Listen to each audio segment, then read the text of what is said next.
بسم اللہ الرحمن الرحیم والصلاة والسلام علی رسولہ الکریم وعلی آلہ وصحبہ اجمعین، اما بعد۔ داعی اور مدعو میں طبیب اور مریض کا رشتہ ہوتا ہے۔ طبیب اگر مریض سے نفرت کرے علاج نہیں ہو سکتا۔ یا ایک اور مثال، داعی اور مدعو میں تاجر اور گاہک کا رشتہ ہوتا ہے۔ تاجر دکاندار اگر گاہکوں سے نفرت کرے اور بدتمیزی کا رویہ رکھے تو کتنا ہی بہترین سودا اس کی دکان پر ہو، نہیں بکے گا۔ یہی اس سے طاقتور نسبت کے ساتھ داعی کا رشتہ مدعو کے ساتھ ہوتا ہے۔ دعوت دینے والے کا رشتہ، جن کو دعوت دی جا رہی ہے ان کے ساتھ ہمدردی کا، محبت کا، الفت کا ہوتا ہے۔ یہ آیات میری اس بات پر دلالت کرتی ہیں کہ اللہ تعالیٰ کو کہنا پڑا لعلک باخع نفسک علی آثارہم ان لم یؤمنوا بہذا الحدیث اسفا، لعلک باخع نفسک اسفا، تو غم میں مر جائے گا، ان کے غم میں مر جائے گا۔ لعلک باخع نفسک الا یکونوا مؤمنین فلا تذهب نفسک علیہم حسرات من کفر فلا يحزنک کفرہ لست علیہم بمسیطر ما انت علیہم بجبار۔ ایک دفعہ میں نے یہ آیات کٹھی کی تھی، بہت زیادہ ہو گئی تھی، جن میں صرف یہ بتلایا جا رہا ہے کہ اللہ کے نبی کو کتنا غم تھا نافرمانوں کے بارے میں۔ آج کے دور کے اہل حق دعوت دینے والے اور جتنے حق سے دور لوگ ہیں، یا کفر کی شکل میں یا اسلام کے لبادے میں باطل عقائد کی شکل میں یا بدعت کی شکل میں یا مذہبی آزادی جس کو غیر مقلدیت کہتے ہیں اس کی شکل میں، اکابر کی گستاخی کی شکل میں، یا صحیح العقیدہ ہو کر شراب، زنا، گانا بجانا، ظلم، ستم، یہ جتنی شکلیں ہیں یہ ساری کی ساری قابل رحم ہیں۔ یہ مدعو ہیں، آپ داعی ہیں۔ آج اہل حق ان سے نفرت کرتے ہیں۔ کتنی یہ حق، یعنی کتنی اصل سے ہٹی ہوئی بات کہ ان سے تو محبت تھی۔ ایک آدمی کفر پہ مر جاتا تو ہمیشہ جہنم میں چلا گیا، ایک آدمی صحابہ کو برا بھلا کہتے ہوئے مر جاتا تو جہنم میں چلا گیا، ایک آدمی قبروں کو سجدے کرتا ہوا مر جاتا تو جہنم میں چلا گیا، ایک آدمی اکابر امت کی گستاخی کرتا ہوا چلا جاتا ہے تو وہ پکڑا گیا، ایک آدمی شراب، زنا میں مبتلا ہو کے مر جاتا ہے تو وہ پکڑا گیا، نمازیں چھوڑ کے مر جاتا ہے، روزے چھوڑ کے مر جاتا ہے تو گرفتار ہو گیا قانون کے مطابق۔ باقی اللہ جس کو چاہے معاف کرتا، یغفر ما دون ذلک لمن یشاء۔ اچھا، یہ جو اس طرح مر رہے ہیں، یہ مرتے ہی کتنے خوفناک انجام کا شکار۔ میرا تایا کا بیٹا تھا، جیسے زمینداروں کی زندگی ہوتی ہے ویسے اس کی زندگی تھی، جوانی میں مر گیا۔ میں نے خواب میں دیکھا، خواب میں میت جو کہتا ہے صحیح کہتا ہے۔ میں نے کہا کیا حال ہے؟ کہنے لگا آگ کے تندور میں پڑا ہوا ہوں، آگ کے تندور میں پڑا ہوا۔ ساری زندگی اس کی غفلت میں گزری، ظلم و ستم نہیں تھا، بہت ہمدرد، بہت رحم دل، غریب پرور، رعایا پرور، بس ذاتی کمیاں بے شمار بہت زیادہ، فرائض میں بے انتہا غفلت اور شہوات میں استطالہ کہ میں آگ کے تندور میں ہوں، تو یہ قابل رحم ہے یا قابل نفرت ہے؟ آج کے مناظرانہ ذہن نے تمہیں دعوت کے غم سے ہٹا کر نفرت کے کانٹوں میں الجھا دیا۔ مناظرانہ ذہن کا یہ کم سے کم نقصان ہے، زیادہ تو اس سے یہ کم سے کم نقصان ہے کہ جن سے نفرت، جن سے محبت کرنی تھی ان سے نفرت شروع کرتا۔ تعالوا الى کلمۃ سواء بیننا وبینکم الا نعبد الا اللہ۔ یہ آیت تمہیں کیا اصول بتا رہی ہے کہ جن چیزوں میں تم مشترک ہو ان کو مضمون دعوت بناؤ۔ رفع یدین کو مضمون دعوت نہ بناؤ، نماز کو مضمون دعوت بناؤ۔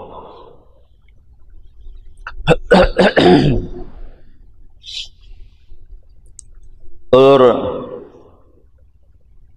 ان انتم الا بشر مثلنا، تو آگے نبی کہہ رہے ہیں ان نحن الا بشر مثلکم، کہ ٹکراؤ کی بات نہ کرو، جس چیز کو وہ مانتے ہیں تم اس کی بات کرو، وہاں سے اگلی بات تک تو تم پہنچ جاؤ گے، پہلے موقع پر ہی ان کی ٹھکرا دو تو تم نے ان کو اپنے سے دور کر دیا، متنفر کر دیا۔ داعی اور مدعو جتنے کفر ہیں کی شکلیں ہیں، جتنی باطل کی شکلیں ہیں، جتنے غلط عقائد کی شکلیں ہیں، جتنی ہوا نفس پرستی کی شکلیں ہیں، یہ سب وہ لوگ ہیں جنہیں تم نے دعوت دینی ہے۔ یہ مدعو، تم داعی، اور تم ان سے نفرت کرنے لگ جاؤ اور ان کو غلط کہنے پہ تل جاؤ۔ غلط کہنا وقت کی ضرورت ہے یا انہیں گمراہی سے نکالنا وقت کی ضرورت ہے؟ تم غلط ہو، تم غلط ہو، تم غلط ہو، تم شرابی ہو، تم شرابی ہو، اسے نہیں پتا میں شرابی ہوں۔ تم سود خور ہو، تم سود خور ہو، اسے معلوم نہیں میں سود خور ہوں، میں سود کھاتا ہوں۔ جھوٹے پر اللہ کی لعنت، سود کھانے والے پر اللہ کی لعنت، اور اس کو سنا رہے ہو تو تمہارے قریب کیسے آئے گا؟ اور نبی کا مضمون کیا ہے؟ لِتُخْرِجَ النَّاسَ مِنَ الظُّلُمَاتِ إِلَى النُّورِ، نہ کہ لِتُحَقِّقَ ظُلُمَاتِهِمْ فِيهِمْ، یہ تو نہیں، لِتُحَقِّقَ ظُلُمَاتِهِمْ فِيهِمْ، تو اس لیے آیا ہے کہ ان کی ظلمتیں ان کے اندر ثابت کر دے۔ کہ آج کے مناظرے کا یہ نتیجہ ہے کہ مناظرہ نفرت پیدا کرتا ہے، اور داعی نفرت نہیں کرتا ہے، محبت کرتا ہے، اسے جہنم نظر آتی ہے، وہ جہنم سے بچانے کے لیے وقت کی ضرورتوں سے بے نیاز ہو جاتا ہے۔ یا قوم، یا ابت، یا ابت، یا ابت، کتنی التجا ہے ابراہیم علیہ السلام کی دعوت، یا ابت، یا ابت، یا قوم، یا قوم، یا قوم، یا معشر قریش، یا معشر قریش۔ چونکہ سیرت کا یہ پہلو امت نے بھلا دیا تھا کہ ہم دعوت دینے والے ہیں، دعوت دینے والے کو محبت ہوتی ہے نافرمانوں سے، کافروں سے ہمدردی ہوتی ہے کہ وہ انہیں جہنم سے نکالنا چاہتا ہے، اور تم انہیں جہنمی ثابت کرنا نہیں تم جہنمی ہو، نہیں تم گمراہ ہو۔ یہ کون سی عقل والی بات؟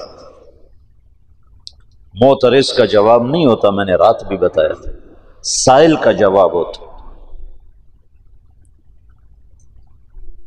دعوت دینے والا ایسی بات کرتا ہے کہ وہ پیٹھ پیچھے چھپ کر کہتے ہیں باتیں تو سچی کرتا ہے، ابو جہل جیسا کہہ رہا ہے سچا پر میں مانوں گا نہیں۔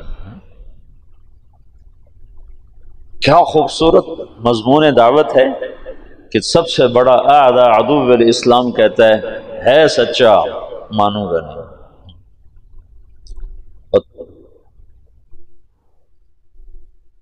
محکم بن طفیل مسلمہ کذاب کا سالار کہنے لگا واللہ انک لکذاب، مسلمہ سے کہنے لگا واللہ انک لکذاب ولیکن کذاب ربیع احب الی من صدوق مضر. جادو وہ ہوتا ہے جو سر چڑھ کے بولے، مناظرے کی زبان توہین کی ہے، اہانت کی ہے، تذلیل کی ہے، تحقیر کی ہے، استخفاف کی ہے، اور اس میں سے ایک چیز بھی دعوت کے ساتھ نہ جوڑ کھاتی ہے نہ اسلام کے ساتھ جوڑ کھاتی. دعوت دینے والے کے اندر محبت ہوتی ہے، ہمدردی ہوتی ہے کہ یہ جہنم سے بچے. حج سے ہم مینا سے واپس آ رہے تھے، مینا سے 1999 کا میرا پہلا حج تھا. تو اس وقت کنکریاں جہاں مارتے تھے نا، پل کے ساتھ اترتے ہی نائی کھڑے ہوتے تھے، سر کے بال، کوئی داڑھی شیو کراتا تھا، کوئی سر کے بال منڈاتے ہیں، کوئی ویسے داڑھی ٹھیک کراتا. تو میں آگے تھا، میرے پیچھے میرے 3-4 ساتھی تھے، پشاور کے اکٹھے تھے. تو جب جو نیچے اترے ہیں تو ایک نوجوان سیالکوٹ کا، بعد میں تعارف ہوا سیالکوٹ کا، وہ سر کے بال اس کے صاف ہو گئے تھے اور داڑھی شیو کرانے لگا تھا داڑھی. تو یہاں نائی نے صابن لگایا تھا. وہ ایک نوجوان تھا راشد، بہت بڑا تاجر، کروڑوں پتی، جوانی میں تبلیغ میں لگا. اس نے جب دیکھا تو ایک دم جا کے اس کے پاؤں میں گر گیا، اس کے پاؤں پکڑ کے رونے لگا، کہنے لگا ابھی تیرے سارے گناہ معاف ہو چکے ہیں، یہ دوبارہ فوراً گناہ نہ کر، تیرے سارے معاف ہو چکے ہیں. جب آدمی عرفہ سے واپس لوٹتا ہے تو سارے معاف ہو گئے، تو تیرے سارے معاف ہو گئے، دوبارہ اپنے کافی کو کالا نہ کر. وہ ایسا رویا کہ وہ نوجوان خود رونے لگا. تو اس نے وہ تولیہ جو یہاں رکھا ہوا تھا نا، اس نے اس سے اپنا سارا صابن صاف کر دیا اور نائی سے کہنے لگا میرا خط بنا دو، آج کے بعد میری توبہ، میں داڑھی نہیں منڈاؤں. یہ داعی ہوتا ہے. تم بے وقوف مناظرانہ ذہن رکھتے ہو کہ ہم نے نیچا دکھانا ہے. نیچا دکھانا بھی کوئی حق ہے؟ اوروں کو عزت دینا سیکھو، پھر وہ تمہارے سامنے گر جائیں گے، خود ہی گر جائیں گے.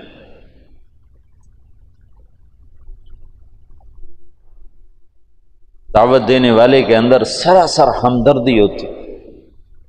یہ جو کیا کریں، طرز تعلیم ایسا ہے کہ طبیعت مناظرانہ بن جاتی ہے، حسن اخلاق.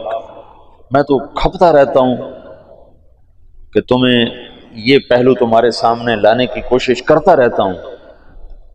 جو تم میں سنے گا کرے گا، انشاءاللہ اس کا نفع اٹھائے گا، جو نہیں کرے گا دنیا بھری پڑی ہے کانٹوں سے، ایک کانٹے کا اور اضافہ ہو جائے گا. تو دعوت دینے والا سراسر رحمت ہوتا ہے، اور راتوں کو اٹھ کے روتا ہے. ڈاکٹر سعید رانا، کینسر کا اسپیشلسٹ، اس کو سعودی عرب حکومت نے اس کی اس ڈگری پر سعودیہ کی شہریت دی ہے، پاسپورٹ دیا ہے. ایسا قابل آدمی. ویسے تو سعودیہ والے بڑے متکبر ہیں، انا سعودی انا سعودی، وہ اجمیوں کو تو تھوکتے نہیں، لیکن اس کے پاس اپنے فن کا ایسا علم تھا کہ انہوں نے اس کو سعودیہ کا پاسپورٹ دیا، سعودی شہری بنایا. یہ گوجرے کا ہے. وہ مجھ سے کہنے لگا کہ میں انگلینڈ پڑھتا تھا، بیلجیم پڑھتا تھا، تو میں انگلینڈ گیا پاکستانی موسیقی کے کچھ کیسٹ خریدنے کے. بیلجیم میں ابھی اس وقت اتنا پاکستانی مجمع نہیں تھا، زیادہ مجمع انگلستان میں تھا. تو کہنے لگا میں لندن گیا پاکستانی گانے خریدنے کے لیے. تو وہاں ایک جماعت سے میری ملاقات ہو گئی. انہوں نے مجھ سے 2-4 باتیں کی، مجھے بڑی اچھی لگیں، تو میں نے وہ دن ان کے ساتھ گزارا. رات ہوئی تو وہ کہنے لگے رات بھی ہمارے پاس ٹھہر جاؤ. تو کہنے لگے میں رات بھی ٹھہر گیا. رات کو میری پچھلے پہر آنکھ کھلی تو میں نے دیکھا میرے بستر کے برابر ایک بوڑھا آدمی وہ دعا میں رو رہا زارو قطار اور کہہ رہا یا اللہ اس نوجوان کو ہدایت دیتے، یہ گانے خریدنے آیا ہے تو اسے دین کا داعی بناتے، اور رو رہا ہے، یہ دعوت۔ تو وہ ڈاکٹر سعید رانا کہنے لگا بس اس کے آنسوں نے نا مجھے پگھلا دیا، اور مجھے یہ خیال آیا کہ ایسے تو شاید میری ماں بھی نہ روتی ہو میرے لیے جیسے یہ میرے لیے رو رہا ہے، یہ کیوں رو رہا ہے؟ تو اس کے رونے پر میں نے وہیں توبہ کی، اور بجائے گانے خریدنے کے ان کے ساتھ میں نے 10 دن لگائے۔ پھر وہ دن آج کا دن، وہ بندہ تبلیغ میں فنا فی تبلیغ، اب بھی سعودیہ میں مکہ میں رہتے ہیں۔ تو دعوت دینے والا مدعو کے لیے غصے میں نہیں ہوتا، نفرت میں نہیں ہوتا، انتقام میں نہیں ہوتا، اسے عزت دیتا ہے، اس کو حقیر نہیں سمجھتا، اس کو گھٹیا نہیں سمجھتا، اس کو نیچے گرانے کے لیے جملے اور دلائل نہیں لاتا، بلکہ اس کو عزت دیتا ہے، اسے قریب کرنے کے لیے خود بچھ جاتا ہے۔ یہ دعوت سارے فتنوں کا توڑ ہے۔ میں سوچ رہا تھا کہ دعوت کیسے سارے فتنوں کا توڑ بنتی ہے۔ ایسے آج تمہارے پاس آنے سے پہلے نا تو مجھے خیال ہے جیسے روح جسم کے تمام حصوں کی زندگی کا سبب بن جاتی ہے۔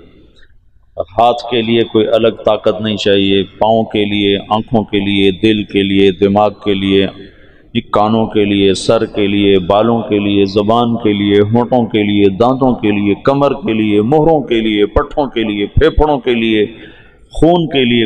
ایک ہی طاقت ہے جس کا نام ہے روح۔ جب وہ اترتی ہے تو جسم کے تمام شعبے زندہ ہو جاتے ہیں، تمام شعبے۔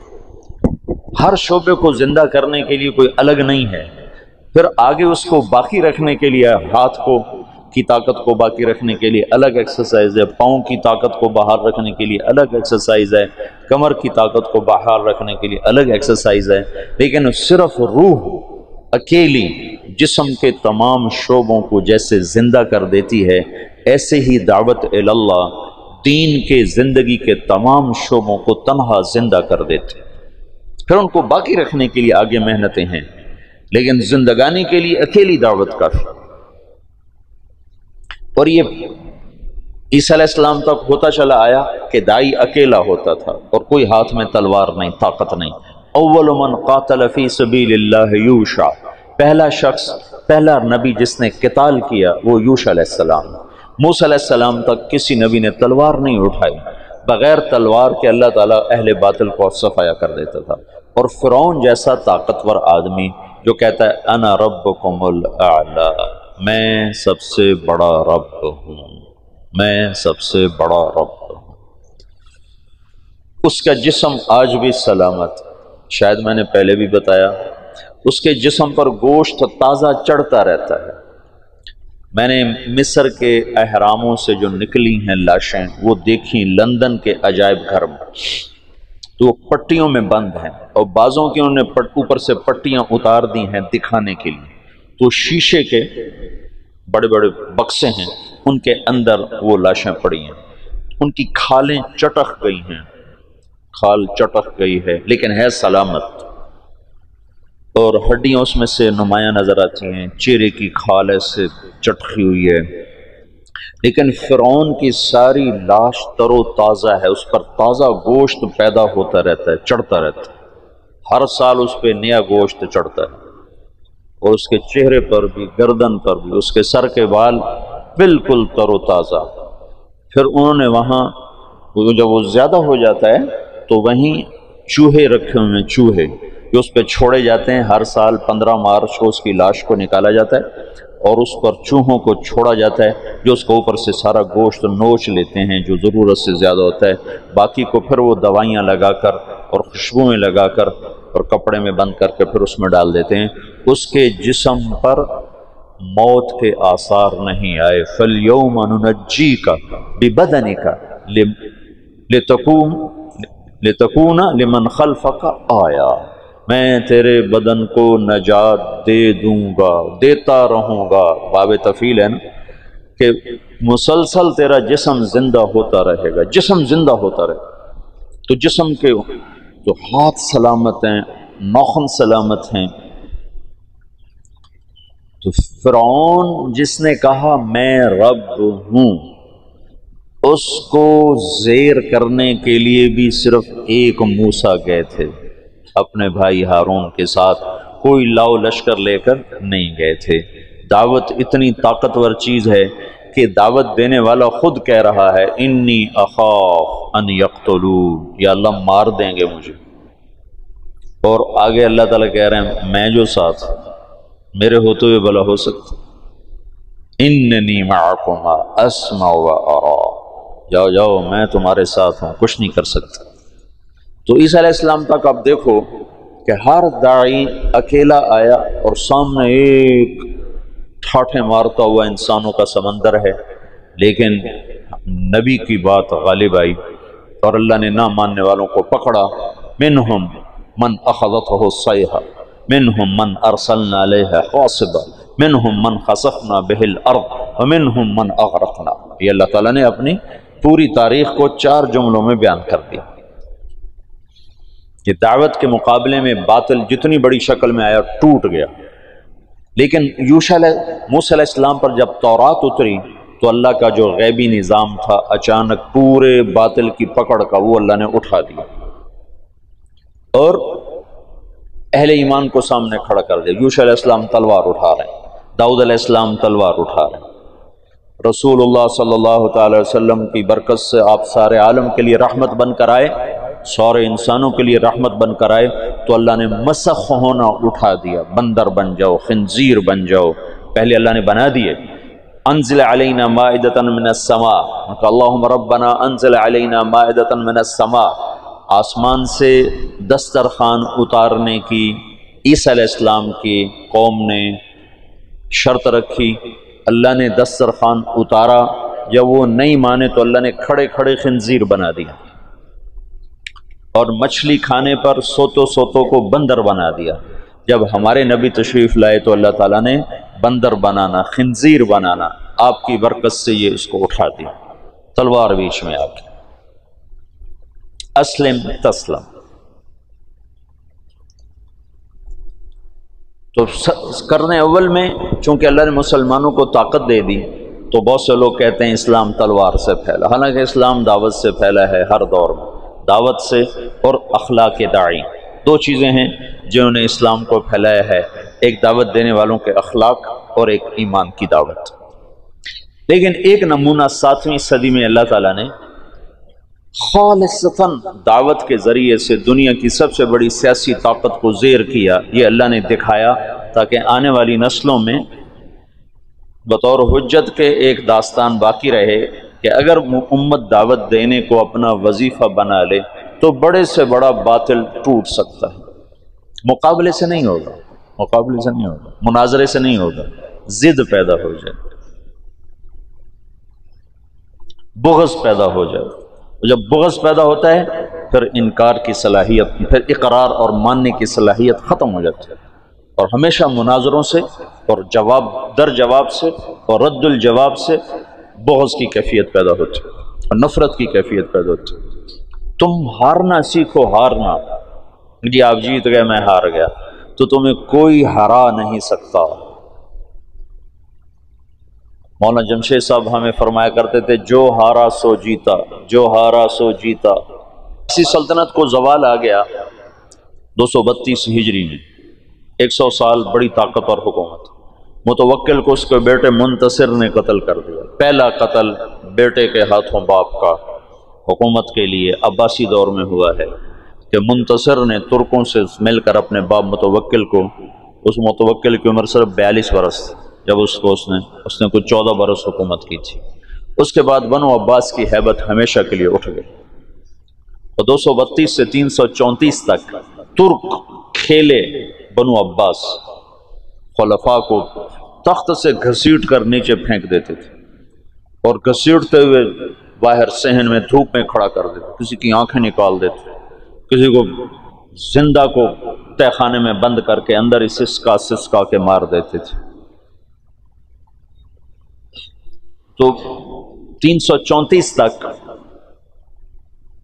ترک کھیلتے رہے، اترکوا ترک ما ترکوکم، والی بات پر جب عمل نہ کیا، معتصم نے ترکوں کو لیا تو پھر وہی ان کے لیے وبال جان بن گیا۔ پھر 334 سے 446 تک شیعوں نے حکومت کی۔ ایرانی ابو شجاع تھا دیلمی، اس کے 3 بیٹے تھے، رکن الدولہ، معز الدولہ، عماد الدولہ، تینوں مچھیرے تھے، مچھیرے مچھلی پکڑتے تھے۔ ابو شجاع نے خواب دیکھا کہ اس نے پیشاب کیا ہے، اس سے آگ نکلی، اوپر جا کر 3 شعلوں میں تقسیم ہو گئی اور وہ شعلے چھوٹے چھوٹے انگاروں میں تقسیم ہو گئے۔ تو اس نے ایک کاہن سے پوچھا کہ میں نے یہ خواب دیکھا ہے، اس کی تعبیر۔ اس نے کہا تیرے تینوں بیٹے بادشاہ بنے۔ تو اس نے جوتا نکال کے اس کی پٹائی شروع کر دی اور اپنے بیٹوں سے کہا مارو خبیث کو کہ ہماری غربت کا مذاق اڑاتا ہے، چورے پہ پترا چنگی مجائی کی تھی۔ جب اس کو اچھی طرح صاف کر لیا نا، پھر کہنے لگے چلو ایک مچھلی اس کو دے دو، بیچارے کو بہت مارا ہے۔ تو اس کو ایک مچھلی انہوں نے دے دی۔ 20 سال بعد یہ تینوں بیٹے بادشاہ بن چکے تھے اور 25 برس میں پوری اسلامی سلطنت ان کے نیچے آ چکی تھی، اور ساری اسلامی سلطنت پر شیعہ قابض تھے۔ مصر اور تمہارے استاد کا دیش شمالی افریقہ سارا یہ اسماعیلی شیعہ، اور شام، عراق، صرف یہ ہندوستان بچا ہوا تھا۔ ہندوستان، یہاں ہندوستان میں اس وقت اسلامی سلطنت کا ایسا قیام پہ نہیں تھا۔ سندھ میں تھی اسلامی سلطنت، اس میں 12 شیعہ۔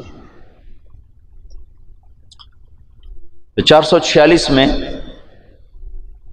سلجوق کھڑے ہوئے، طغرل بیگ کے ذریعے سے اللہ تعالیٰ نے تمام شیعہ کا اخراج کیا اور اہل السنت والجماعت کا اقتدار قائم ہوا 590 تک۔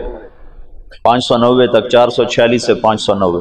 ملک شاہ کے مرنے پر زوال آ گیا سلجوقیوں کو۔ سلجوقوں نے بڑی خدمت کی ہے اسلام کی، لیکن بعد میں آپس کی لڑائیوں نے انہیں تباہ و برباد کر دیا۔ تو الپ ارسلان تھا ملک شاہ کا والد، بڑے عبرت کا قصہ اس لیے سنا۔ ملک شاہ کا والد تھا، تو وہ جا رہا تھا چین فتح کرنے، چین۔ تو راستے میں ایک اس کا قلعہ تھا، اس کے جو قلعے کا جو منتظم ناظم اعلیٰ تھا اس کو بلوایا، اس نے کوئی گستاخی کر دی تو الپ ارسلان کو غصہ آیا اور اس نے اس کے قتل کا حکم دی۔ تو وہ آگے کہنے لگا ارے مخنث، میں ایسے ہی قتل کر دیا جاؤں گا؟ تو الپ ارسلان کو اور غصہ چڑھا، تو اس نے جلاد کو ہٹا دیا اور خود تیر کمان اٹھا کے اس کو تیر مارا، ایسے سامنے کھڑا ہوگا۔ تقدیر اللہ کی غالب تھی۔ الپ ارسلان اس وقت تمام ترکوں میں سب سے نشانے باز تیر انداز شمار ہوتا تھا تمام، اور اس سامنے کھڑے پر تیر خطا چلا گیا۔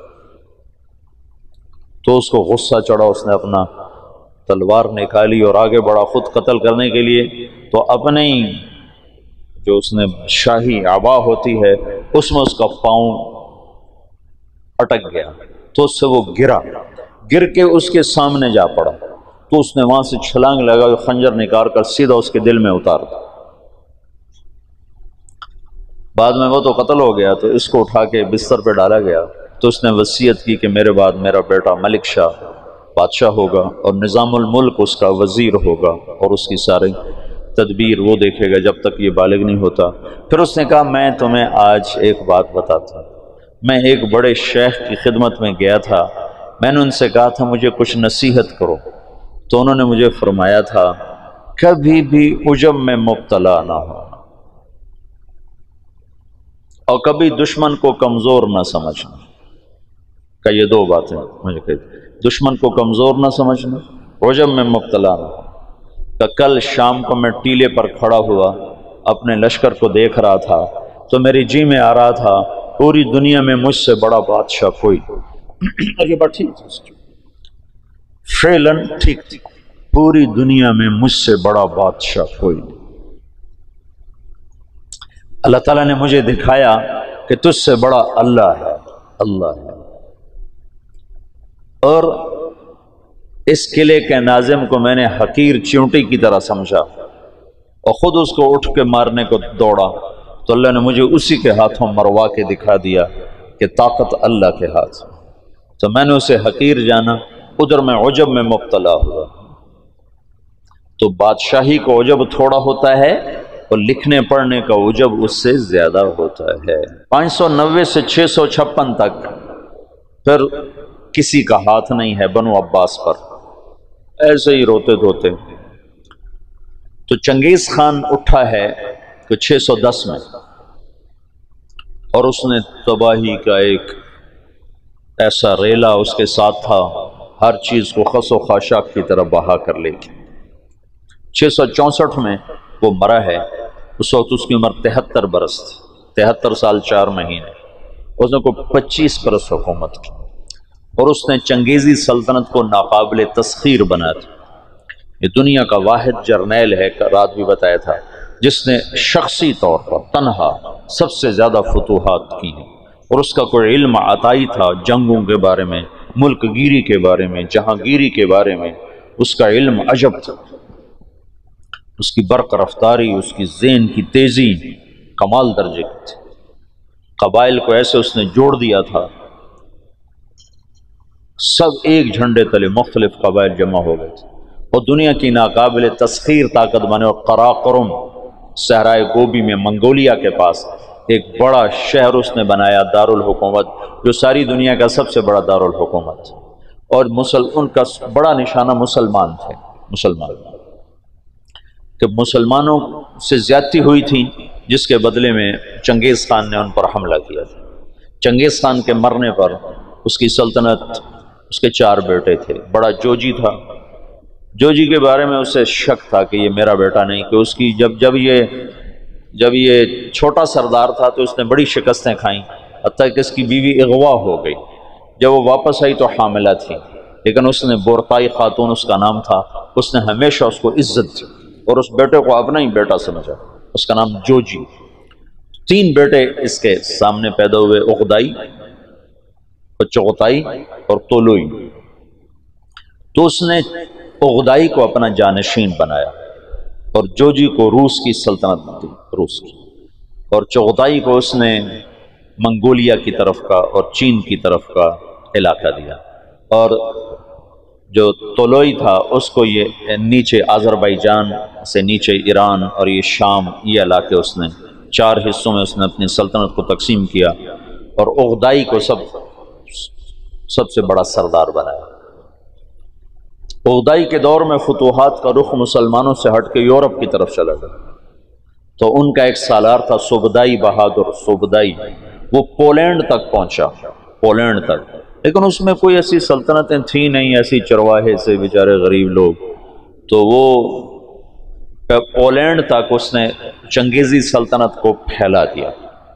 اب یہ وہ ہاتھی ہے جس کے سامنے ساری دنیا کے بادشاہ چیونٹی اور چوہے کی طرح، انہیں میدان جنگ میں ہرانے کی کوئی شکل نہیں۔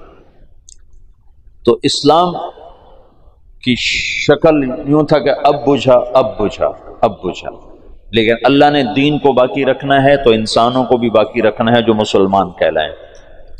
جب اغدائی مرا ہے تو اس کا بیٹا تھا قیوق، وہ حکمران بنا، وہ بہت رحم دل تھا، اس نے جنگیں روک دیں اور مسلمانوں کو اپنی سلطنت میں شامل کیا، تو اس کی وجہ سے ساری تاتاری سلطنتوں میں مسلمانوں کے بارے میں نرم گوشہ پیدا ہو۔ اب نامعلوم تاریخ کے گمنام سپاہی ہیں جو اتنے غیر معلوم ہیں، اتنے نامعلوم ہیں کہ کسی تاریخ میں ان کا نام تک درج نہیں، ان کی جگہ درج نہیں، جنہوں نے تاتاریوں کو دعوت دینا شروع کی۔ خونخوار قوم ہے، اور تاتاری غریب مسلمانوں کی دعوت سے اسلام قبول کرنا شروع ہو گئے۔ یہ تاریخ کا حیرت ناک واقعہ ہے۔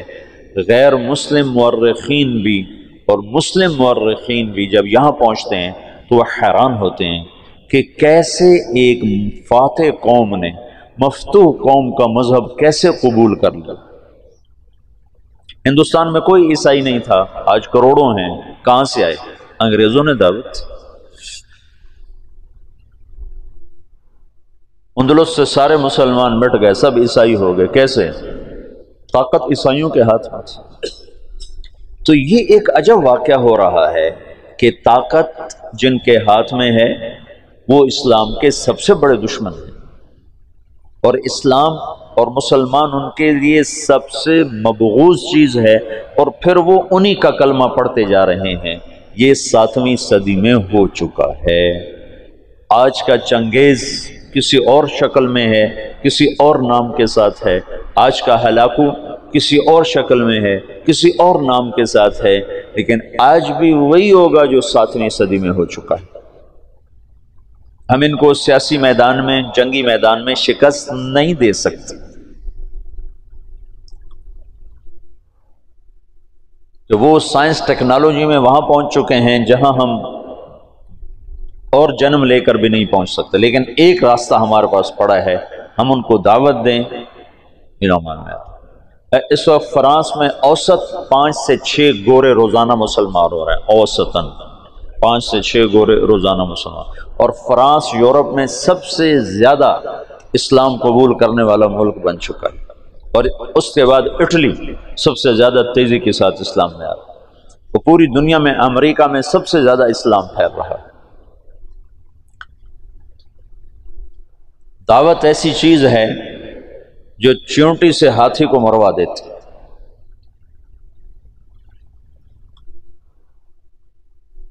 اس کی نرمی سے کچھ دل نرم ہوئے اور اسلام داخل ہونا شروع ہوا۔ تو کویوک جب مرا ہے تو اس کا بعد طولوئی کے 4 بیٹے تھے، ایک قبلائی خان، ایک منگو خان، ایک بوکا خان اور ایک ہلاکو خان۔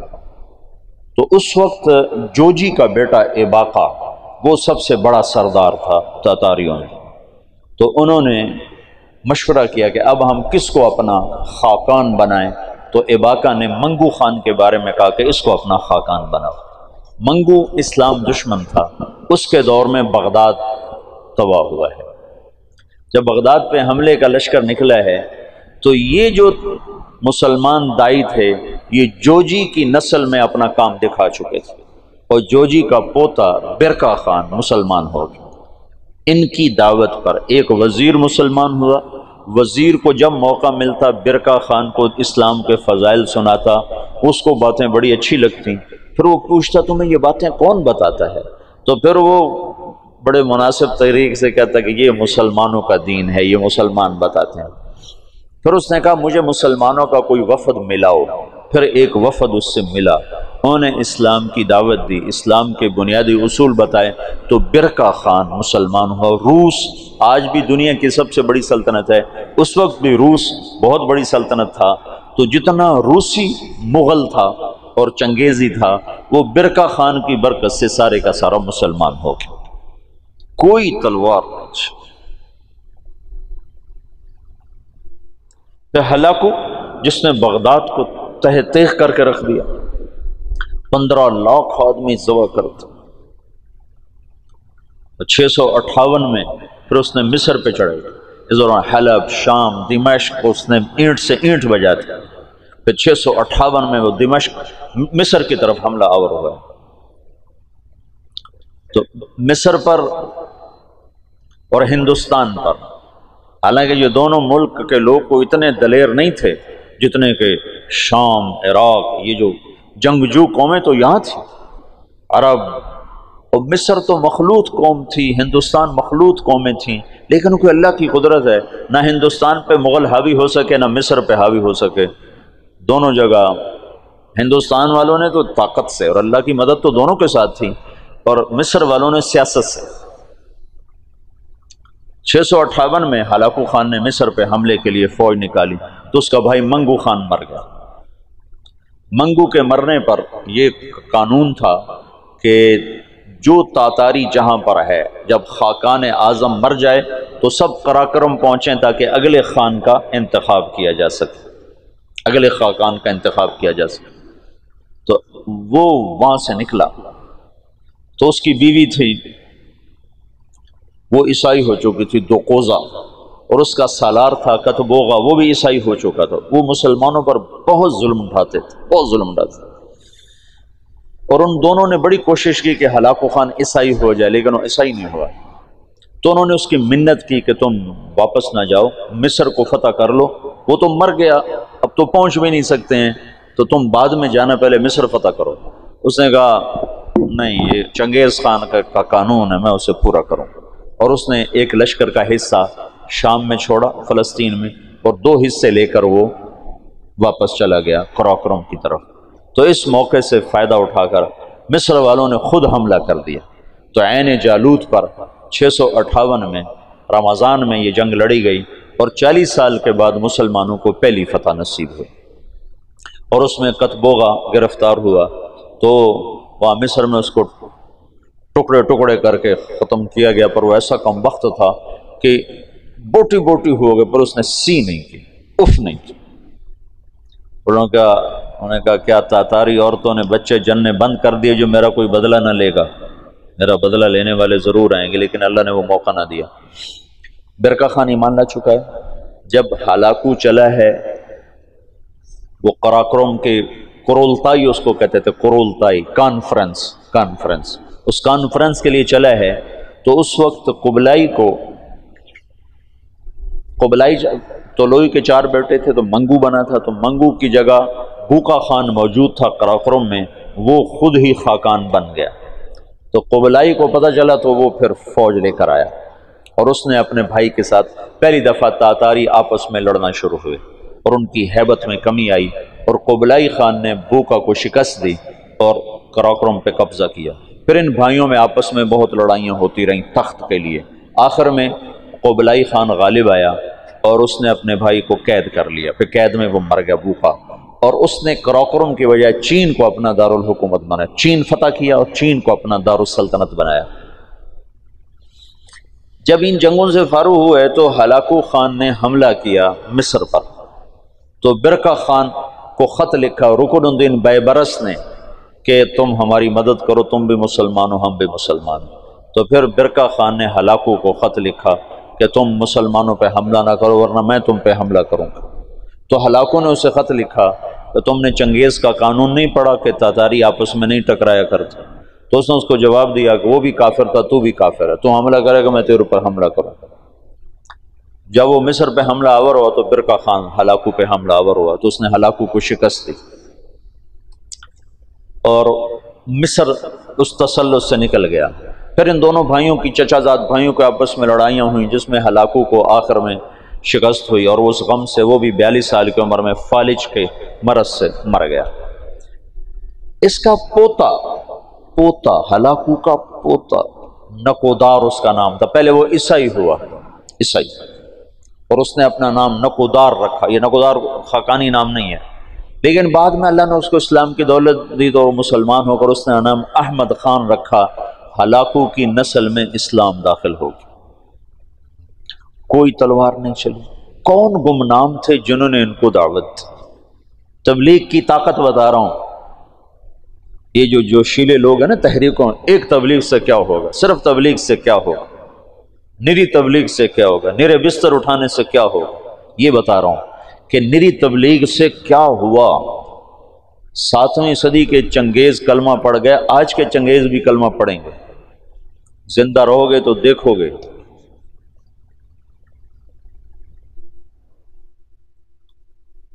پیچھے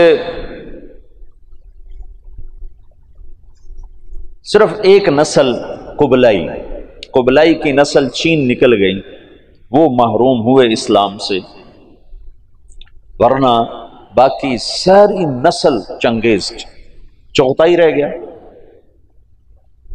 چغتائی کا پڑپوتا تیمور تغلق، وہ جلال الدین رحمت اللہ علیہ کے ہاتھوں متاثر ہوا اسلام سے، اور ان کے بیٹے رشید الدین کے ہاتھوں اس نے کلمہ پڑھا۔ وہ اس وقت منگولیا کی طرف حکمران تھے۔ تو یہ آخری تاتاریوں کا قلعہ باقی تھا، تو اس میں ایک آدمی نے سراغ کیا، ایک آدمی رشید الدین، جلال الدین رشید الدین۔ تیمور تغلق شکار کو نکلا، تو آگے جلال الدین مل گئے راستے میں، تو ان مسلمانوں کی شکل حلیہ تو پہچانا جاتا کہ یہ مسلمان مل گیا آج تو میرا دن خراب گزرے گا. کہنے لگا تم سے تو ہمارا کتا ہی اچھا ہے. تو جلال الدین کہنے لگے ہاں واقعی اگر میں ایمان پہ نہ مروں تو تیرا کتا ہی اچھا ہے. تو تیمور کہنے لگا ایمان کیا ہوتا ہے؟ تو انہوں نے اس کو دعوت دی. اس کا ایسے دل پہ پڑی، کہنے لگا ابھی میں ولی عہد ہوں، جب بادشاہ بنوں نا تو مجھے ملنے آنا. ان کے ولی عہد بادشاہ بننے سے پہلے جلال الدین رحمت اللہ علیہ کا انتقال ہو گیا. انہوں نے اپنے بیٹے رشید الدین سے فرمایا کہ جب تو سنے تیمور بادشاہ بنا ہے تو جا کے اسے میرا پیغام دینا. یہ پہنچے اس کے بادشاہ بننے پر، تو اس تک رسائی نہیں ہو سکی. بڑی کوشش کی، کسی نے دربار میں جانے نہیں دیا. تو انہوں نے ایک دن کیا کیا، اس کے محل کے قریب جا کر، یہ سورج کی پوجا کرتے تھے، تو سورج نکلنے والا تھا تو انہوں زور سے اذان دی. تو تیمور کے کانوں میں آواز پڑی. عجب، ان کا یہ کون کیا کہہ رہا ہے؟ نہ آشنا آواز نہ آشنا کلمات کا. پکڑو اسے. تو پکڑ کے لایا گیا تو پتہ چلا کہ جو رشید الدین صاحب ہیں، جلال الدین کے بیٹے ہیں. انہوں نے دعوت دی، اس نے کلمہ پڑھا.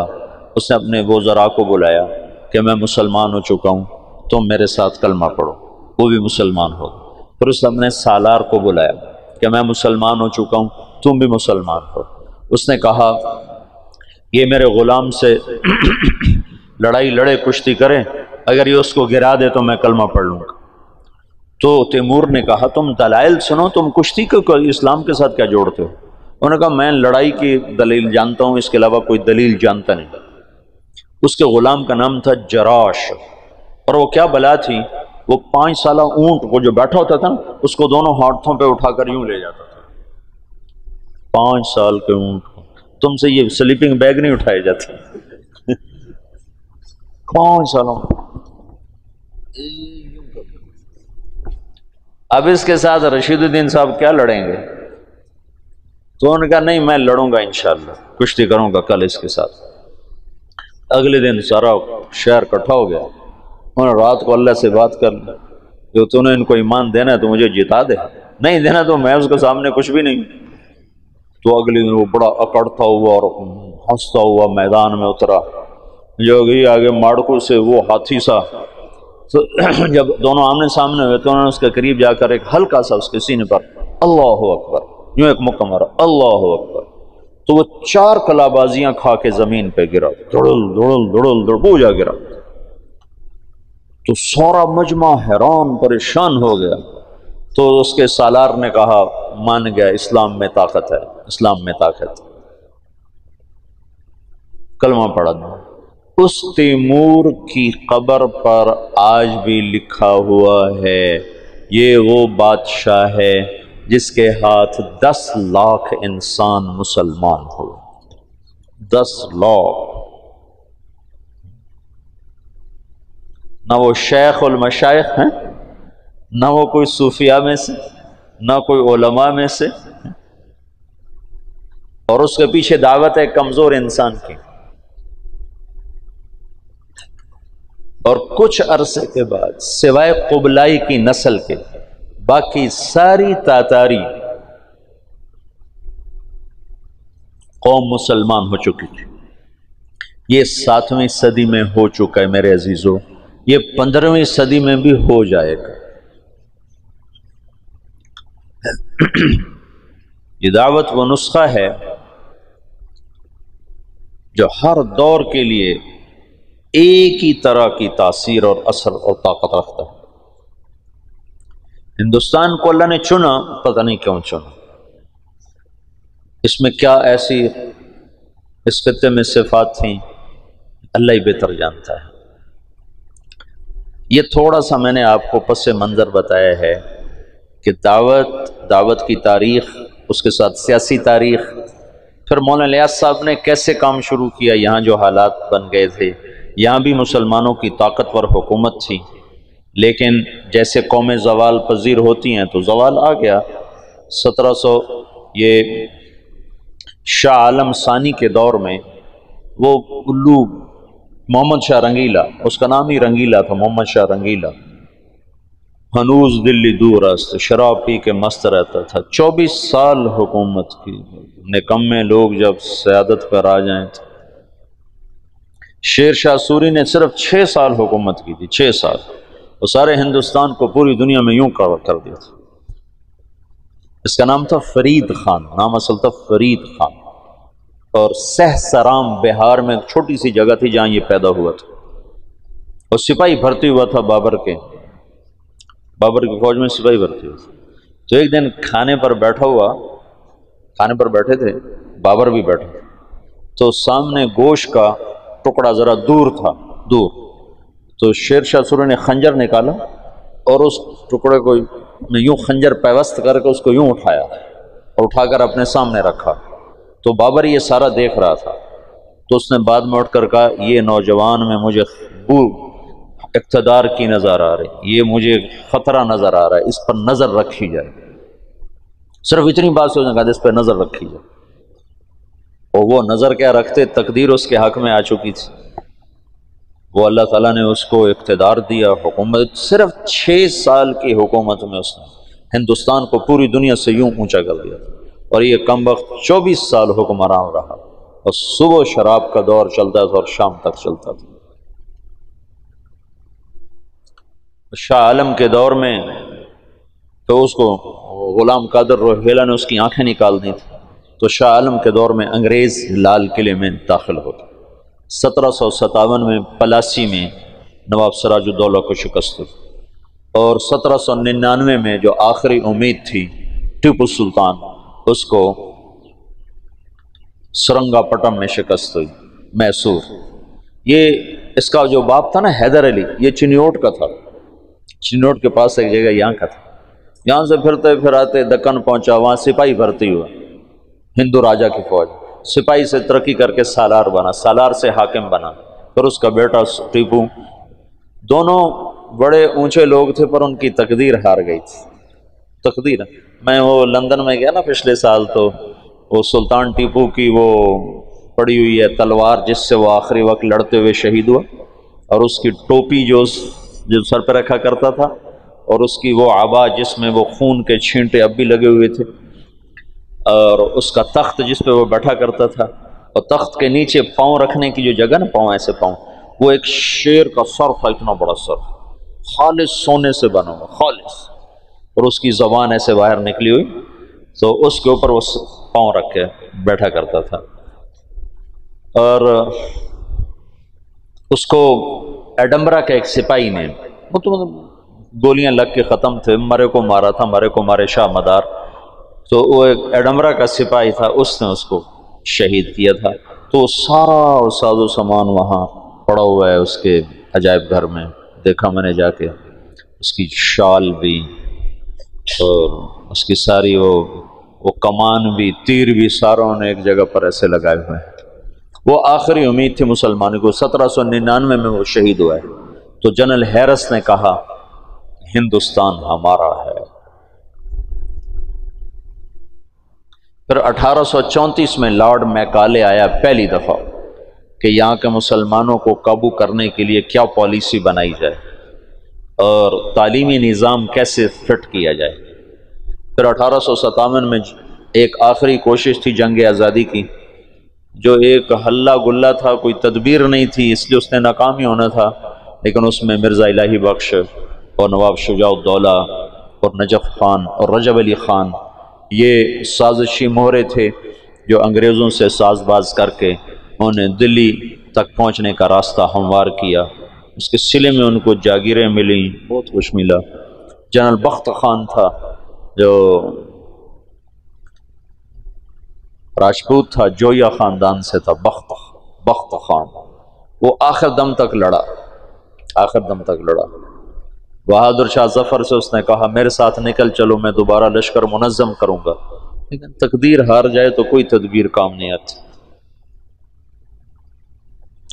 تو بہادر شاہ ظفر کے 18 بیٹے تھے، جب انگریزوں نے دوبارہ قبضہ کیا تو 18 کو ذبح کر کے ان کے سر بڑے تھال میں سجا کر بہادر شاہ کو پیش کیے تھے۔ اس وقت اس کی عمر کوئی 83-84 سال تھی۔ اتنے بیٹوں کے کٹے سر دیکھنا تھال میں، پھر اس کو انہیں رنگون جلا وطن کر دیا، وہیں جلا وطنی میں اس کا انتقال ہوا۔ اس کی بیگم تھی وہ بھی وہیں مری۔ عجب داستان ہے۔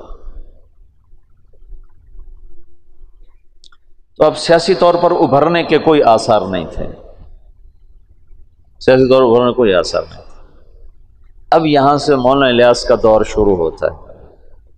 یہ 3-4 دن میں نے تمہیں پچھلا سارا بتایا ہے۔ اب مولانا الیاس صاحب رحمۃ اللہ علیہ نے کیسے اللہ نے ان سے کام لیا، کیسے انہوں نے کام شروع کیا کہ آج تم اور میں اسی کے، یہ شیخ رمزی اسی وجہ سے بیٹھے، کہاں تیونس، کہاں فیصلہ آباد۔